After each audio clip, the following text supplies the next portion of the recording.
अस्सलाम वालेकुम, मैं हूं रेहान तारिक और आप देख रहे हैं दस्तक। मुज़ाकरात और फिर हाउस कमेटी की हुकूमती ऑफर ठुकरा देने के बाद तहरीक इंसाफ की तर्ज सियासत बता रही है कि वो खुद को बंद गली की तरफ लेकर जा रही है। पीटीआई का सियासी रवैया देखकर मौके की मुनासिबत से ये शेर जहन में आ रहा है कि कहां तक खींचनी है डोर, ये अंदाजा रखते हैं। हमेशा चार दीवारी में एक दरवाज़ा रखते हैं, लेकिन ऐसा महसूस हो रहा है कि जैसे तहरीक इंसाफ चार दीवारी के सब दरवाजे बंद करना चाहती है और इन दरवाज़ों पर ताले लगाकर चाबियों को अपनी अना और जिद के दरिया में बहा देना चाहती है। अब जैसा कि हुकूमत ने तहरीक इंसाफ को ये पेशकश की कि वो 9 मई और 26 नवंबर के मामले पर हाउस कमेटी बना देती है, लेकिन तहरीक इंसाफ ने इस पर भी साफ इनकार कर दिया है। उमर अयूब कहते हैं कि वज़ीर आज़म की पेशकश को मुस्तरद करते हैं। बुनियादी तौर पर हुकूमत ये तासुर दे रही है कि वो पीटीआई के साथ संजीदगी से सियासी मसाइल को हल करना चाहती है। हुकूमत जुडिशल कमीशन ना बनाने पर कानूनी जवाब दे रही है, लेकिन साथ ही वो इसका मुतबादिल हल भी तहरीक इंसाफ को दे रही है और वो हल हाउस कमेटी की सूरत में दिया गया है। लेकिन तहरीक इंसाफ ये समझती है कि इस कमेटी से किसी किस्म का कोई नतीजा नहीं निकलने वाला और इस कमेटी के क़याम से पहले ही इसे मुस्तरद कर रही है, जिससे तासुर उभर रहा है कि उसमें मुज़ाकरात को ज़ब्त की गुंजाइश मौजूद ही नहीं है। लेकिन पीटीआई के मुसलसल इनकार से हुकूमत को यह बात करने का मौका ज़रूर मिल गया है कि तहरीक इंसाफ दलील से बात करना नहीं जानती। यही वजह है कि तलाल चौधरी कह रहे हैं कि मुज़ाकरात तहरीक इंसाफ की फितरत में ही नहीं है। ये मुज़ाकरात से इसलिए भागे हैं कि दौरान किसी ने बात दलील से की होगी तो इनके पास जवाब मौजूद नहीं होगा। अब ज़मीनी हक़ाइक़ तो यही है कि दुनिया में बड़ी से बड़ी जंगों का इख्तिताम भी मुज़ाकरात की मेज़ पर ही हुआ है। मुज़ाकरात में दोनों फरीक एक दूसरे के मुतालिबात को सुनते हैं और कुछ दो और कुछ लो की पॉलिसी के तहत मामलात का हल तलाश करते हैं, लेकिन इसके लिए शर्त यह है कि दोनों फरीकैन लचक का मुजाहरा करें। लेकिन तहरीक इंसाफ अपनी अना की जंजीरों को तोड़ने के लिए किसी सूरत तैयार दिखाई नहीं देती। वो अपनी शर्तों पर ही मुज़ाकरात करना चाहती है। यहाँ तक कि पीटीआई का मानना है कि उसको पता था कि ये मुज़ाकरात कामयाब नहीं होंगे, लेकिन इसके बावजूद हुकूमत के साथ इसलिए बैठी ताकि ये तासुर ना जाए कि तहरीक इंसाफ किसी और दरवाजे की तरफ देख रही है। लेकिन तासुर तो अब भी उभर रहा है कि उसकी नज़रें बैक डोर पर मरकूज हैं, इसलिए वो हुकूमत से मुज़ाकरात करना नहीं चाहती और इसलिए वो जानबूझकर जुडिशल कमीशन बनाने की जिद पर अड़ी हुई है। और फैसल चौधरी ये दलील तलाश रहे हैं कि पार्लिमास ना तो इस किस्म के वसाइल हैं, ना ही कोई ऐसी जो है वो कोई हल मौजूद है, कोई अवेलेबल ऐसा कोई ऑप्शन मौजूद है कि वो तहकीकात कर सके। अब बात करने से ही बात बनती है, लेकिन तहरीक इंसाफ मुज़ाकरात के तमाम दर बंद कर चुकी है और वज़ीर आज़म की हाउस कमेटी की पेशकश को भी साफ तौर पर ठुकरा चुकी है। लेकिन इसके बावजूद हुकूमत तहरीक इंसाफ को सब्र और तहम्मुल से काम लेने का मशवरा दे रही है। सेनेटर इरफान सिद्दीकी अपनी ट्वीट में तहरीक इंसाफ को वज़ीर आज़म की पेशकश को कबूल करने का कह रहे हैं, जबकि राना सनाउल्लाह लचक का मुजाहरा करते हुए कह रहे हैं कि वज़ीर आज़म साहब ने जो ऑफर की है वो हमेशा के लिए है। तहरीक इंसाफ जब भी मुल्क की बेहतरी के लिए और मुल्क की खातिर हमारे साथ बैठ गए तो हम हर वक्त उसके लिए तैयार हैं। अब हुकूमत के पीटीआई को बार बार मुज़ाकरात और मुख्तलिफ ऑप्शंस की पेशकश अपनी जगह पर, लेकिन तहरीक इंसाफ हुकूमत को टफ टाइम देने के लिए फिर से सड़कों पर निकलने का इंदिया दे रही है। और असद कैसर कह रहे हैं कि तहरीक इंसाफ 8 फरवरी को यौम सियाह मनाएगी और सवाबी में जलसा भी करेगी। इस वक्त पाकिस्तान तहरीक इंसाफ के रहनुमा अली बुखारी साहब ने भी ज्वाइन किया। अस्सलाम वालेकुम अली बुखारी साहब, बहुत बहुत शुक्रिया आपके वक्त के लिए। गुज़श्ता रोज़ वज़ीर आज़म शहबाज शरीफ साहब ने हाउस कमेटी बनाने की ऑप्शन दी, फिर इरफान सिद्दीकी साहब ट्वीट कर रहे हैं, राना सनाउल्लाह साहब लाइफ टाइम ऑफर दे रहे हैं कि आप आइए, हम आपके लिए हर वक्त तैयार हैं। तो क्या पाकिस्तान तहरीक इंसाफ जानबूझकर खुद को बंद गली में ले जाना चाहती है? बिस्मिल्लाहिर्रहमानिर्रहीम, अल्लाहुम्मा सल्ली अला मुहम्मदिन व अला मुहम्मद। बहुत शुक्रिया जी आपका। लेकिन जी पीटीआई अपने आप को बंद गली में क्यों लेके जाएगी? ना हम बंद गली में पहले थे, ना हम बैकडोर डिप्लोमेसी वाले हैं, ना हम बैक स्ट्रीट बॉयज हैं। हम तो हैं भाई, सीधी सी बात है, डेमोक्रेटिक लोग हैं, जमहूरी लोग हैं, जमहूरी इक़दार को जानते हैं और अपना प्रोटेस्ट, अपना कानूनी हक, अपना लीगल हक, अपना कॉन्स्टिट्यूशन हक, कॉन्स्टिट्यूशन के मुताबिक जो दस्तूर पाकिस्तान है उसके मुताबिक अमल करते हैं और करने की कोशिश करते हैं। ये चीजें तो उनको सोचनी चाहिए ना, जो ना खुद कॉन्स्टिट्यूशन के तहत यहाँ बैठे हुए, ना कॉन्स्टिट्यूशन को फॉलो करते हैं, बल्कि हर रोज नई अमेंडमेंट ला के। बुखारी साहब, जमहूरी प्रोसेस में कता कलामी के लिए माजरत है, जमहूरी प्रोसेस में तो डायलॉग होता है, डेडलॉक नहीं होता। मुज़ाकरात की मेज होती है, दरवाजे बंद नहीं होते हैं, बल्कि कहीं पर भी ऐसा नहीं होता कि आप हर तरह से दरवाजे दरीचे बंद करके बैठ जाएं और उसके बाद को हल तलाश करने की कोशिश करें। दुनिया में बड़ी से बड़ी जंगों का इख्तिताम भी मुज़ाकरात की मेज पे होता है। तो क्या वजह है कि पाकिस्तान तहरीक इंसाफ मुज़ाकरात की मेज पर नहीं बैठ रही है? देखिए, अब आपने क्वेश्चन कर दिया तो हम होपफुली आप मुझे पूरा जवाब भी देने देंगे। देखिए जी, हम ही ने पहले नेगोशिएशन कमेटी बनाई, हमारे 20 दिन बाद गवर्नमेंट ने बनाई नेगोशिएशन कमेटी। हमने 2 पॉइंट्स एजेंडा पे लेकर आए, हमने 2 पॉइंट सिर्फ टेबल किए। उनमें से एक ये था कि जुडिशल कमीशन बनाए। अगर गवर्नमेंट सच्ची है, अगर गवर्नमेंट के आस्तीन में जो खून लोगों का नहीं रंगा हुआ, अगर उन्होंने निहत्थे लोगों को गोलियां नहीं मारी हुई, अगर उन्होंने फॉल्स फ्लैग ऑपरेशन नहीं किया हुआ, तो इनको 2 स्टेप आगे आना चाहिए था कि 25 करोड़ आवाम का फैसला जिन जजेस ने करते हैं, पाकिस्तान की सबसे बड़ी अदालत है, सीनियर मोस्ट जजेस है, तो बना दें, उनको पता लग जाएगा कि हम सच कह रहे हैं या ये सच कह रहे हैं। अगर आपके अपने अंदर प्योरिटी नहीं है, आपके अंदर क्लैरिटी नहीं है, आपके अंदर ऑनेस्टी नहीं है, और आप कहते हैं हम जुडिशियल कमीशन नहीं बनाएंगे, तो एवरीवन नोस के इन्हीं के पार्ट पे फॉल्ट आ रहा है ना। बात यह है कि हम बंद गली में नहीं है, गवर्नमेंट के शोल्डर्स पे रिस्पांसिबिलिटीज होती बट है। बुखारी साहब, बुखारी साहब, having said that sir, politics is the art of possibilities. नामुमकिनात की बात नहीं है, आप मुमकिनात की दुनिया में रहते हैं, हल तलाशने की कोशिश करते हैं। मत बताए ना, ये उनको बता दें, बना दें। तो देखिए, जो क्वेश्चन आपने मुझसे किया मैं आपसे कर देता हूँ, दोहरा देता हूँ। भाई गवर्नमेंट को कहेंगे डेडलॉक में मत जाए भाई, लेकिन वो कह रहे हैं ना कि मशरूत मुज़ाकरात तो नहीं होते ना, मुज़ाकरात को बंदूक की नोक पे तो नहीं होते, वो ये कह रहे हैं सर। हम हुकूमत से सर मेरा सवाल ले लेना, मैं तो यही कह रहा हूँ भाई, कह रहे भाई कि हमारे पास हथियार नहीं है, हम नेगोशिएट कर सकते हैं। जिनके पास हथियार थे उन्होंने हमें गोलियां भी मारी, उन्होंने जो 14 लोग शहीद किए थे ना लाहौर में, आज तक जेएटी चीफ के कह रही है कि इन लोगों ने प्रेग्नेंट औरतों को भी गोलियां मारी, इनके तो पास ट्रैक रिकॉर्ड। अच्छा चले, फिर मैं आपकी आर्गुमेंट को बाय कर लेता हूं कि आपने भरपूर तरीके से फ्रंट फुट पे आके आपने इनिशिएटिव लिया, आपने कमेटी पहले अनाउंस की, आपने बहुत अच्छा किया। What options are you left with now? आपके पास अब क्या ऑप्शंस हैं? We have nothing to lose anymore. हमारे पास खोने के लिए और कुछ नहीं है। हमारी सीटें ले ली, हमें मारा, हमारे हर काम कर दिया आपने, और मारेंगे मार लें। हमारे साथियां हाजिर हैं, आप गोलियां मारेंगे, आप जवाब दें, आप इंटरनेशनल दुनिया को जवाब दें। आप 27 इंटरनेशनल ट्रीटीज के सिग्नेटरी हैं, आप कॉन्स्टिट्यूशन ऑफ पाकिस्तान को फॉलो करने के ऊपर मजबूर हैं। अदरवाइज गवर्नमेंट तो किसी टाइम भी चली जाती है, जब जाती है तो आर्टिकल 6 और इन लोगों के सारे मुकदमात आप पे आएंगे। आप आज कह रहे हैं कि हम पार्लिमानी कमेटी बनाते हैं, कौन सी पार्लिमानी कमेटी? यानी अली बुखारी साहब, आप बैन अल-अक़वामी दुनिया से आप बैन अल-अक़वामी दुनिया से मुल्क के अंदरूनी मसाइल में मुदाखलत का मुतालबा कर रहे हैं। मैं ये नहीं, you are sadly mistaken. I will correct you. Pakistan 27 pacts का सिग्नेटरी है, जो यूनाइटेड नेशन के साथ है, जो ईओ के साथ है, जो जेनेवा कन्वेंशन की तरफ पाबंद है। आप पाबंद है कि आप नेल्सन मंडेला रूल्स को जेल पे लागू करें, क्योंकि वो यूनाइटेड नेशन के रूल्स हैं। अगर आप नहीं करेंगे तो दुनिया आपसे पूछेगी। आप ये नहीं हो सकता कि आप नहते लोगों को मार दें और कहें हुकूमत हमसे कोई बात ही नहीं कर सकती। ऐसी चीज नहीं होती, इस तरह मामलात नहीं होते। आपने जो सेक्रेटरीज होते हैं, जो सिग्नेचर्स की होते हैं, आपने उनकी पासदारी भी करनी होती है। आपने सिविल राइट्स देने होते हैं, सिविल राइट्स को हज़फ नहीं कर सकते। और जो दूसरी चीज आपने कही, बड़े आराम और बड़े सुकून से समझने की बात यह है कि कमीशन जुडिशियल बनाने पे इनको एतराज क्या है? ये तो कहते हैं कि आपने ये कर दिया, आप 26 को आगे, आपने 9 मई को ये एतराज सुन लेना सर, एतराज है ना सर। वो ये कहते हैं कि ऑलरेडी मामलात अदालत में, जो मामला matter which is already sub judice in the court, उसके ऊपर जुडिशियल कमीशन नहीं बना सकते ना, लीगल इशू है। गलत कह रहे हैं वो, ये गलत कह रहे हैं। 9 मई के केसेस आज भी एंटी टेररिस्ट कोर्ट पिंडी में चल रहे हैं, फैसलाबाद में चल रहे हैं, लाहौर में चल रहे हैं, सरगोदा में चल रहे हैं। उनके ऊपर कोई डिसीजन नहीं हुआ। डिसीजन हुआ तो सिर्फ जो आर्मी एक्ट के तहत हुए जिन लोगों के ऊपर, उनका डिसीजन हुआ, और वो भी सुप्रीम कोर्ट में चैलेंज है। कल सुप्रीम कोर्ट कह देती है कि जी ये नहीं सही हुआ, आप मिलिट्री कोर्ट्स जो है सिविल के नहीं कर सकते ट्रायल, फिर उसके बाद क्या आप बाय करेंगे? अभी चीजें अंडर ट्रायल है, अभी चीजें डिसाइड नहीं हुई, एक्सेप्ट जो मिलिट्री कोर्ट्स पे डिसाइड हुआ, उसके अलावा बाकी सारे केसेस तो अभी तक एविडेंस रिकॉर्ड नहीं हुई। बाकी चीजें तो ऑन द वे। 26 मई में कौन से केसेस चल रहे हैं, मुझे आप बताओ। बुखारी साहब, देखिए आपने हमेशा पाकिस्तान तहरीक इंसाफ की रिवायत रही है, हमेशा एक्सट्रीम पोजीशन लेते हैं। आपने असेंबलियां तोड़ के एक्सट्रीम पोजीशन ली, असेंबलियों से इस्तीफे देके बाहर आके एक्सट्रीम। सर सुन लेना, सुन सर, अभी ये भी आपका कॉन्स्टिट्यूशन, आप ठीक है, आप मुज़ाकरात की मेज से चौथे दौर में नहीं गए, बंद करके वापस आ गए, ठीक है, आपका राइट है, आपका इस्तेहकाक है, आप जो करना चाहें, आपको आजादी है। लेकिन मैं तो ये कह रहा हूं कि माजी में जब आपने एक्सट्रीम पोजीशन ली है, वो आपके लिए काउंटर प्रोडक्टिव साबित हुई है, उसका कोई फायदा नहीं हुआ। अब भी जो पोजीशन आप ले रहे हैं, ये कोई सियासी इकदाम नहीं है, ये कोई जमहूरी इकदाम नहीं है कि आप मुज़ाकरात ना करें, एंगेज ना करें, और आप ये कहें कि बिल्कुल चैप्टर क्लोज हो गया, आप दोबारा नहीं आएंगे। हो सकता है दोबारा आपको आके बैठना पड़े सर, फिर आप किस मुंह से वापस आएंगे? मैं तो ये कह रहा हूं सर। देखिए जी, हम तो पॉलिटिकल लोग हैं, हम उसी मुंह से वापस आएंगे जिस मुंह से बेनजीर भुट्टो साहबा ने लॉन्ग मार्च किया था। हम उसी मुंह से वापस आएंगे जिस तरह नवाज शरीफ ने ट्रेन मार्च किया था। हम उसी मुंह से आएंगे वापस जिस तरह इन्होंने एक दूसरे की तस्वीरें जहाजों से फेंकी थी। भाई बात ये नहीं है, आपको याद होगा कि जब COD साइन हो रहा था 2006 के अंदर, अगर मैं गलत नहीं हूं, तो पीपल्स पार्टी उसकी शिकायत पढ़ लें जरा COD की, और बैठ के पीपल्स पार्टी परवेज मुशर्रफ के साथ कॉम्प्रोमाइजेस कर रही थी।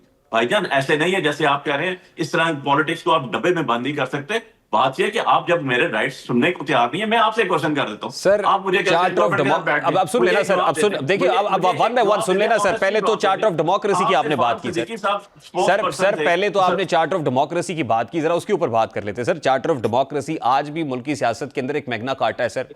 वो डॉक्यूमेंट ऐसा है कि एटलीस्ट उसके अंदर बंद तो बांधा ना, सर नहीं, आप implement करें। जब उसके आप अंदर मैथ के ऊपर implementation की चाहिए आपने? जब एक पॉलिटिकल आप कैसे implement पार्टी की? जब एक पॉलिटिकल नहीं, पार्टी नहीं, आप दो चीजों को जब mix कर एक रहे हैं। सर सुन लेना, मेरा सवाल तो ले लेना सर सर। आपका सवाल सर सुनूंगा, जब आपने मुझे एक बुलाया तो मेरा जवाब सर मैं सवाल मुझसे आर्गुमेंट्स कर रहे हैं। हुजूर, जब एक बात पॉलिटिकल ये है- पार्टी इस्टेब्लिशमेंट का सहारा लेके, कंधा लेके, बैसाखियां लेके दरमियान में कूद पड़ेगी, तो फिर तीसरी कुव्वत को मजबूत करने वाले तो भाई, आप लोग मैं हैं ना तो सर। यही चार्टर कह ऑफ रहा हूं। डेमोक्रेसी में तो तय हो गया था कि हम तीसरी आगे कुव्वत आपकी को बात- रास्ता नहीं देंगे जी।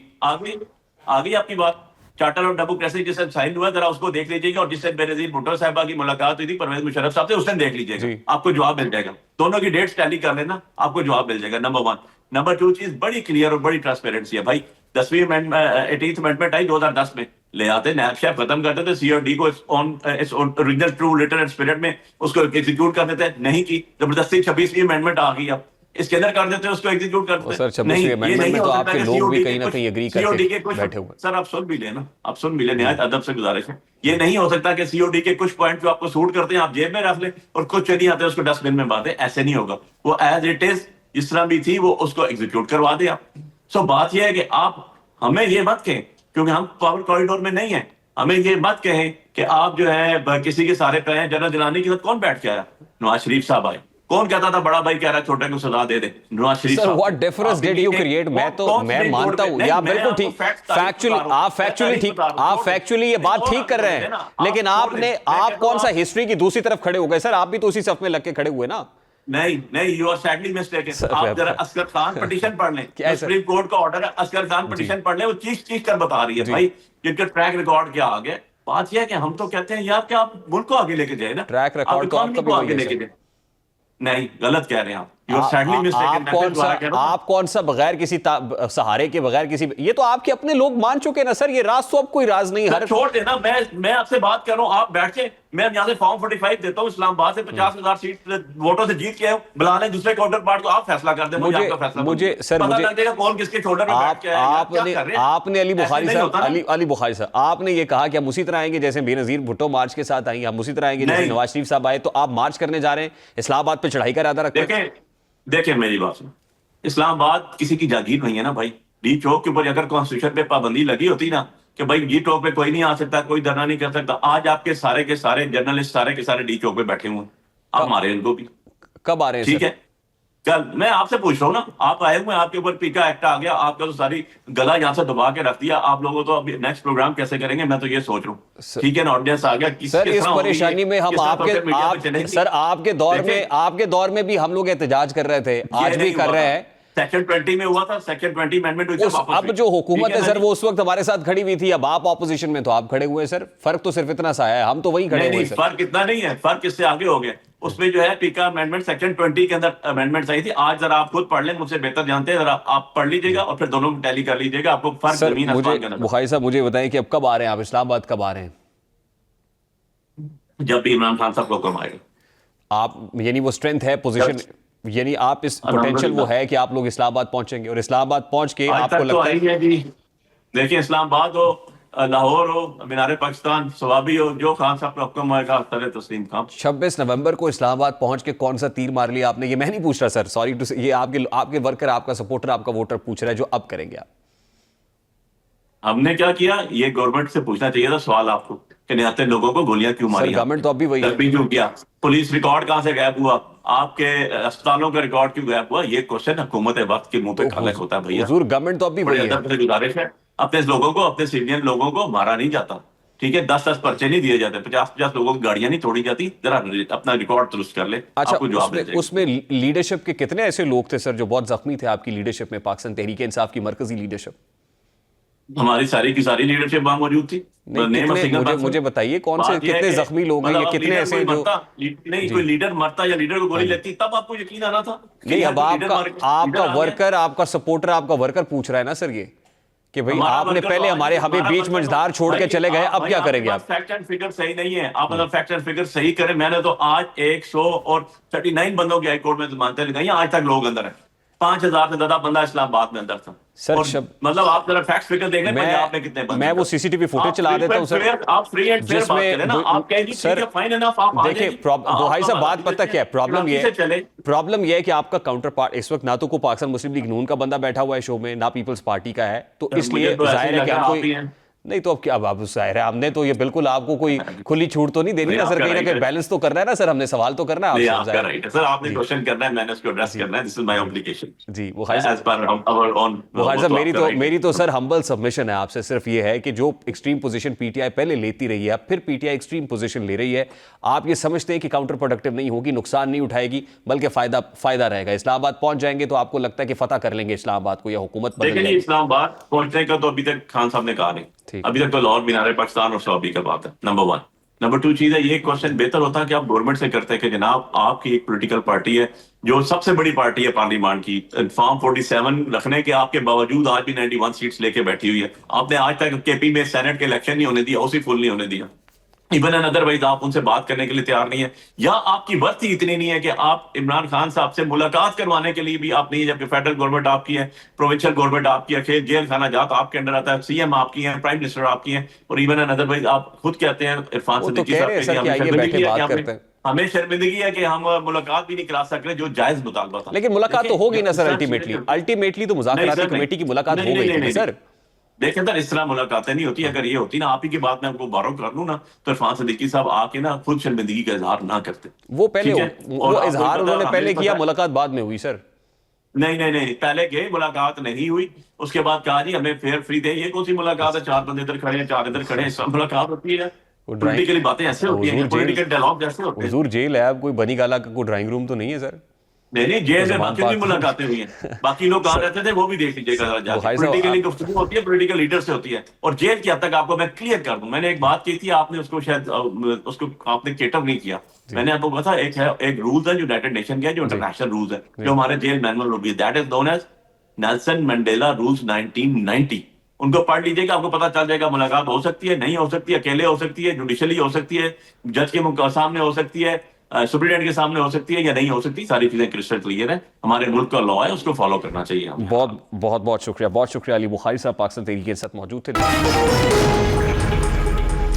इस वक्त पाकिस्तान मुस्लिम लीग नून के मरकज़ी रहनुमा राजा कमरुल इस्लाम साहब हमारे साथ मौजूद है। अस्सलाम वालेकुम राजा कमरुल इस्लाम साहब, बहुत बहुत शुक्रिया आपके वक्त के लिए। सर सबसे पहले तो राना सनाउल्लाह साहब ने लाइफ टाइम अपॉर्चुनिटी और ऑप्शन पीटीआई को दी है कि किसी भी वक्त आ जाए, हम मुज़ाकरात के लिए हाजिर है। क्या हुकूमत इतना अंडर प्रेशर है? गुज़श्ता रोज़ शहबाज शरीफ साहब ने ऑफ़र की, फिर इरफान सिद्दीकी साहब अब ये कह रहे हैं कि आप मुज़ाकरात के लिए आ जाइए, आज भी हम इंतज़ार कर रहे हैं। राना सनाउल्लाह साहब तो वो लगता ही है कि लाइफ टाइम ही जो है ऑफ़र दे रहे हैं, तो क्या हुकूमत दबाव में है सर?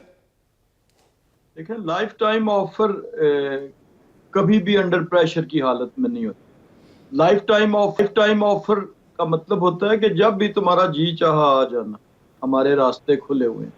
तो कोई जाके उनके पीछे नहीं गया, कोई डेलीगेशन नहीं गया, कोई सालिस नहीं मुकर्रर किया गया। सिर्फ यह है कि जो तरीका कार होता है गुफ्तगू का, उसको वो छोड़ के भागे और कमेटी बनाई, और बगैर किसी वजह के, यानी एक तो होता है कि कोई वजह हो कि किसी ने इनकार किया किसी बात से, ज़ाहिर मुज़ाकरात होते तो बात आगे जाती। नहीं, उन्होंने शर्त रखी ना कि जुडिशल कमीशन बनाइए, आपने जुडिशल कमीशन बनाने से इनकार किया तो गए ना? नहीं, हमने जुडिशल कमीशन बनाने से इनकार नहीं किया। उन्होंने जुडिशल कमीशन के फवायद बताए, और हमने बताया कि जुडिशल कमीशन इस बिना पर नहीं बनना चाहिए, क्योंकि मीडिया पे बात हुई तो मीडिया पे मुज़ाकरात नहीं होते। मुज़ाकरात जिस फोरम पे होने थे वहां पे से उन्होंने राह फरार इख्तियार की, और पहली दफा भी ये कि अभी हदायत लेके आएंगे, अगली दफा फिर हम हदायत लेके आएंगे कि रिटर्न दें या ना दें, फिर जब रिटर्न दिया तो जवाब का इंतजार नहीं किया। तो इसलिए जो अभी आपने कहा ना कि प्रेशर, तो लाइफ टाइम का मतलब ये होता है कि ये प्रेशर नहीं है, बल्कि ये जब यानी आपका जी चाहे तो दरवाजे खुले हमारे मुज़ाकरात के लिए, और पॉलिटिकल पार्टीज के दरवाजे खुले होते हैं, सियासी लोगों के दरवाजे खुले होते हैं। ना भी अब राजा साहब देखिए, पाकिस्तान तहरीक इंसाफ की लोकलाइज एफर्ट तो है ही, उसको इंटरनेशनलाइज भी कर रहे हैं वो, और इंटरनेशनल जो ह्यूमन राइट वॉच है वो उससे भी दरख्वास्त कर रहे हैं कि देखिए कि यहाँ पे सिविल राइट्स को कैसे वायलेट किया जा रहा है। तो और दूसरी तरफ जाहिर है यूएस के अंदर भी रजीम चेंज हुआ है, तो क्या आप समझते हैं कि हुकूमत को लोकली तो जाहिर है पीटीआई जो इंडिया दे रही है कि बाहर निकलेंगे, सड़कों पे आएंगे, ग्रैंड ऑपोजिशन अलाइंस बनाएंगे, लोकल के साथ साथ आलमी फोरम से भी दबाव तो फेस करना पड़ेगा? ये कोई इंटरनेशनलाइजेशन का जिसका आपने जिक्र किया, ये कोई नई बात तो है नहीं ना, ये कोई कल हुई है या आज हुई है। ये तो आप देखें कि उसी वक्त जब अदम एतमाद जो है वो राइप हो रहा था, तो तभी शुरू हो गई थी। पहले उसका रुख ये था कि हमारे खिलाफ इंटरनेशनल साजिश हो रही थी, और फिर इसके बाद वही यानी जो साजिश करने वाले थे उन्हीं पे तकिया करना शुरू कर दिया। खैर उस गुब्बारे से तो हवा निकल गई अभी को 2 दिन पहले, वो ट्वीट्स भी डिलीट हुई और सब कुछ। लेकिन जो बात आप दूसरी कर रहे हैं वो भी नई नहीं थी। आप देखें कि IMF जब पाकिस्तान एक इंतहाई मुश्किल सूरत हाल से दो चार था, तो उस वक्त भी यही कोशिश की गई, और जो मिनिस्टर्स थे उस वक्त के प्रोविंशियल फाइनेंस मिनिस्टर्स, उनकी वो कॉल आपको पता है फेडरल फाइनेंस मिनिस्टर की और प्रोविंशियल की आई, मंजर आम पे आई, और उस पे कहा गया कि पाकिस्तान की IMF की ग्रांट जो है वैसे राय साहब, बंद कर। हुकूमत ने भी सारे महाज एक साथ ही खोल लिए हैं। जाहिर है पाकिस्तान तहरीक इंसाफ वाला महाज, फिर ग्रैंड ऑपोजिशन अलायंस भी बन रहा है, फिर दूसरी तरफ जैसे जिसको इंटरनेशनलाइज करने की बात हो रही है, अदालतों से जो रिमार्क्स आ रहे हैं 26वीं आईनी तरमीम के बाद, वो भी जाहिर है हुकूमत के लिए कोई ठंडी हवा का झोंका तो नहीं है। फिर पैका एक्ट में तरमीम करके जो कानून पास किया है, सहाफ़ी भी खुश नहीं है। तो हुकूमत ने तो सारे जो फ्रंट्स हैं वो एक साथ ओपन किए हुए हैं, फिर भी महसूस करते हैं कि कोई दबाव नहीं है हुकूमत।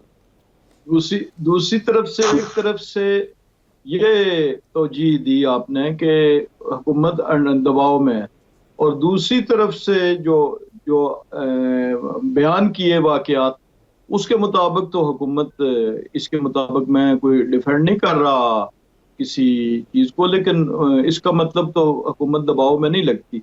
ताहयात मुज़ाकरात का कह देना या बहुत से महाज बेक वक्त जो है वो स्ट्रॉन्ग पोजीशन से खोले जाते हैं, लेकिन बात यह है कि इसमें कुछ बहुत सी ग्रेव अंडरस्टैंडिंग्स, अगर पीका से शुरू हूँ तो बहुत सी ऐसी गलतफहमियां हैं। जब पाकिस्तान इंजीनियरिंग काउंसिल बनी थी तो उस वक्त सबसे बड़ा एहतजाज इंजीनियर्स की तरफ से हुआ था, हालांकि बाद में साबित हुआ कि इंजीनियर्स के मफादात के तहफ़्फ़ुज़ के लिए, जेन्युइन इंजीनियर्स के, और जो क्वैक्स होते हैं या फेक होते हैं उनके जो है उस पॉइंट ऑफ व्यू से उनके मुहाफ़िज़ साबित हुई इंजीनियरिंग काउंसिल। जब PMDC बनी, mineral and Pakistan medical and dental council, तो तब भी यही हुआ। जब पंजाब में हेल्थ कमीशन बना क्वैक्स के खिलाफ, जाली अताइयों के खिलाफ, तो उस वक्त भी सबसे पहले डॉक्टर सामने आए, बाहर आए कि जी ये शायद हमें कोई इसका अनड्यू जो है वो तौर पे हमारे ऊपर ये असरात होंगे और मुकदमात कायम होंगे। लेकिन अल्टीमेटली देखा कि वो अताइयों के खिलाफ थी और उससे जो जेन्युइन डॉक्टर्स थे उनको तहफ़्फ़ुज़ हासिल हुआ।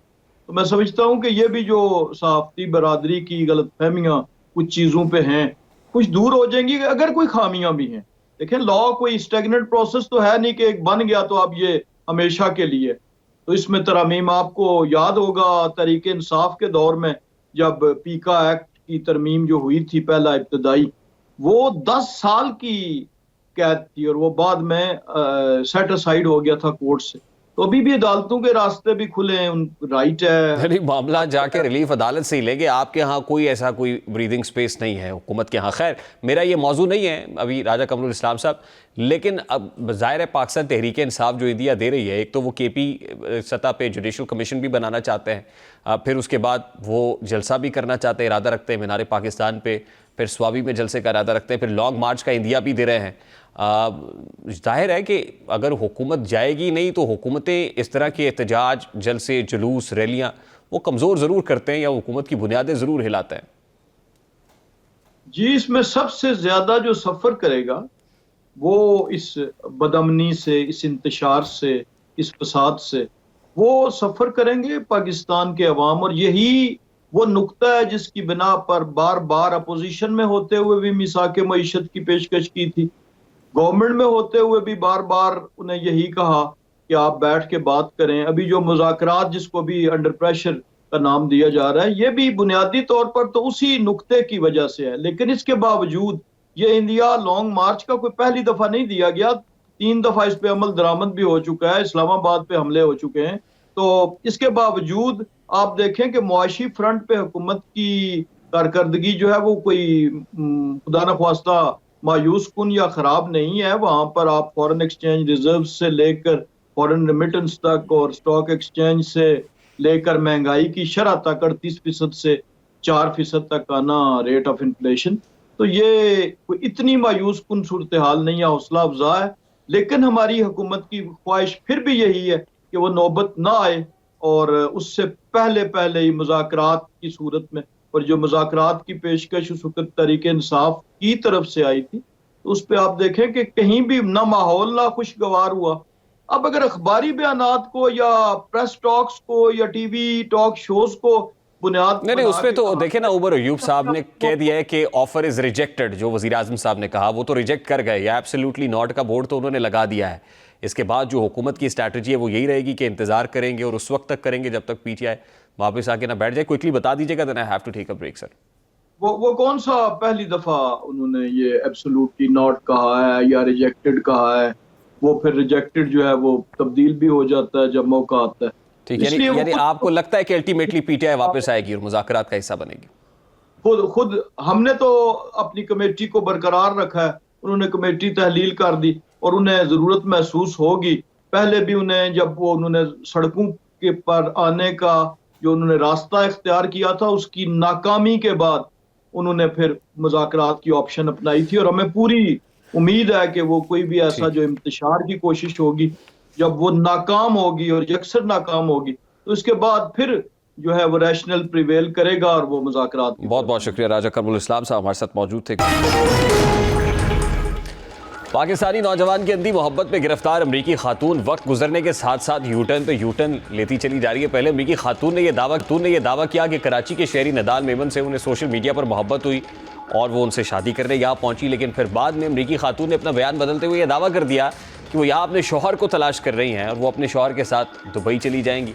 सिर्फ यही नहीं, अमरीकी खातून ने कराची शहर की भी वो हमदर्द बनी। उन्होंने समाजी कारकुन रमज़ान छीपा के हमरा प्रेस कॉन्फ्रेंस करते हुए कहा कि मुझे पैसे दिए जाएं, हुकूमत मुझे 1 लाख दे। अमरीकी खातून ने एक मरतबा फिर रकम का मुतालबा, हुकूमत मुझे $1 लाख दे, $20,000 अपने लिए और बाकी इस शहर के लिए मांग रही हूँ। इस शहर को असर इनो तामीर करना चाहिए। क्या कह रही है अमरीकी खातून, जरा उसकी झलक आपके सामने रखते हैं। Is going to fix up these buildings, fix up the streets, and clean up these streets. It's ridiculous out here. I do not like it. Pakistan is in need of new buses, new cabs, new cars. Married to Nidal Hamid. I'm Onaija Hamid. We are moving to Dubai very soon. I need 20K by this week, so I can do real estate. I'm asking for 20K right away in my pockets at the end of this. अमरीकी खातून की ज़हनी हालत पर भी सवाल उठ रहे हैं। यहाँ तक कि समाजी कारकुन रमज़ान छीपा कहते हैं कि खातून का ज़हनी तवाज़ुन ठीक नहीं है। ये खातून कल से कराची की सड़कों पर घूम रही थी, मुझसे ये नहीं देखा गया, मैं पूरी रात सो नहीं सका। रमज़ान छीपा ने दावा भी किया कि अमरीकी खातून और पाकिस्तानी लड़के के दरमियान वो मामला हम हल करा सकते हैं।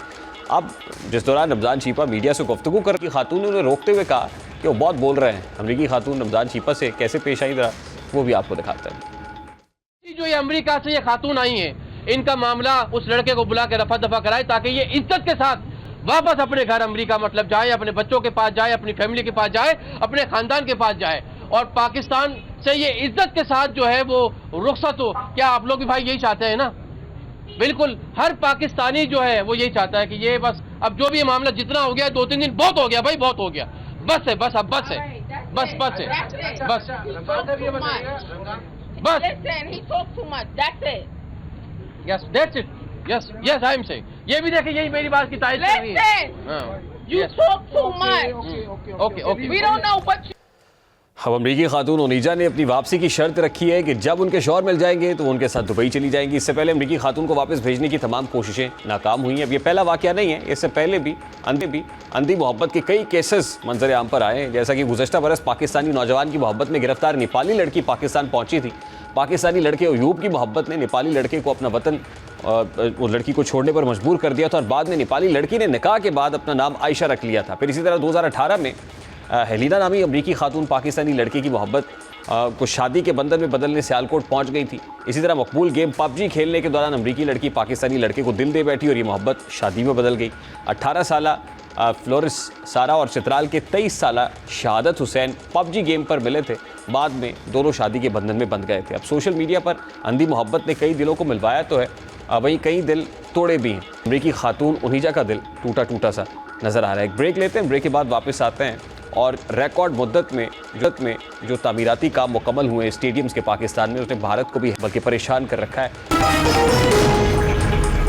भारत ने हर तरीके का प्रोपेगेंडा किया, हर तरह से ये साजिश की कि वो किसी भी तरीके से पाकिस्तान से आईसीसी चैंपियंस ट्रॉफी की मेज़बानी छीन ले, लेकिन भारत की सब तदबीरें, सब चालें उल्टी पड़ गई। भारतीय मीडिया ये प्रोपेगेंडा कर रहा था कि पाकिस्तान अपने स्टेडियम्स की अपग्रेडेशन करने में नाकाम हो जाएगा, लेकिन चेयरमैन पीसीबी मोहसिन नकवी ने भारत का ये ख्वाब चकनाचूर कर दिया है। अब मामला कुछ यूँ है कि जब पाकिस्तान को आईसीसी इवेंट की मेज़बानी मिली तो पाकिस्तान ने बेहतरीन इंतजामात और शानदार मेज़बानी के लिए अपने स्टेडियम्स की तज़ीन व आराइश और इसे नई शक्ल देने का फैसला किया। पाकिस्तान क्रिकेट बोर्ड के चेयरमैन मोहसिन नकवी ने जून 2024 में ये ऐलान किया कि लाहौर के कज़ाफ़ी स्टेडियम को नए सिरे से तामीर किया जाएगा, जबकि कराची और रावलपिंडी में जुज़वी तब्दीलियाँ की जाएंगी। जब ये ऐलान हुआ तो चैंपियंस ट्रॉफी के इनेकाद में चंद ही दिन बाकी थे। अब इब्तिदा में लोगों ने इस खदशे का इजहार किया कि गलत फैसला हुआ है और इतने मुख्तसर वक्त में ये सब होना नामुमकिन है, लेकिन पीसीबी ने इतने कम वक्त में बड़ा काम करके दिखाया है। पीसीबी की जानिब से लाहौर के कज़ाफ़ी स्टेडियम को ऐसा शानदार तरीके से अपग्रेड किया गया है कि भारत स्टेडियम की नई सूरत देखकर हैरान और परेशान रह गया। और आज चेयरमैन पीसीबी मोहसिन नकवी ने भारत को अपने बयान से मजीद परेशानी का शिकार भी कर दिया। चेयरमैन पीसीबी ने क्या कहा, जरा उसकी एक झलक आपके सामने रखता हूं। बॉर्डर पार बड़े लोग हैं जो एक कोई पत्थर भी गलत लगे तो वो ढूंढने की कोशिश कर रहे हैं, लेकिन अल्लाह ताला ने चाहा तो उनको किसी को भी किसी भी तरह किसी को नहीं मिलेगा। और अल्लाह ताला का शुक्र है कि ये बहुत सारे लोगों को यही था कि ये बात शुरू कर दी है। तो ये देखें चैंपियंस ट्रॉफी में बहुत सारे और लोगों के भी ख्वाब बड़े टूटे हैं। स्टेडियम मुकम्मल नहीं होगा तो हम ये चैंपियंस ट्रॉफी कहीं और ले जाएंगे, कुछ और हो जाएगा, लेकिन अल्लाह ताला का बड़ा करम रहा। अब इससे पहले भारतीय मीडिया ये प्रोपेगेंडा करता रहा है कि पाकिस्तान स्टेडियम के अपग्रेडेशन में नाकाम हो जाए। कहते हैं कि action speak louder than words, और चेयरमैन पीसीबी मोहसिन नकवी ने अपने अमल से पाकिस्तान का सर फख्र से बुलंद कर दिया। प्रोग्राम का वक्त अपने इख्तिताम को पहुंचा। आपसे मुलाकात होगी इंशाल्लाह अगले हफ्ते। अपना रखिए ख्याल। अल्लाह हाफ़िज़।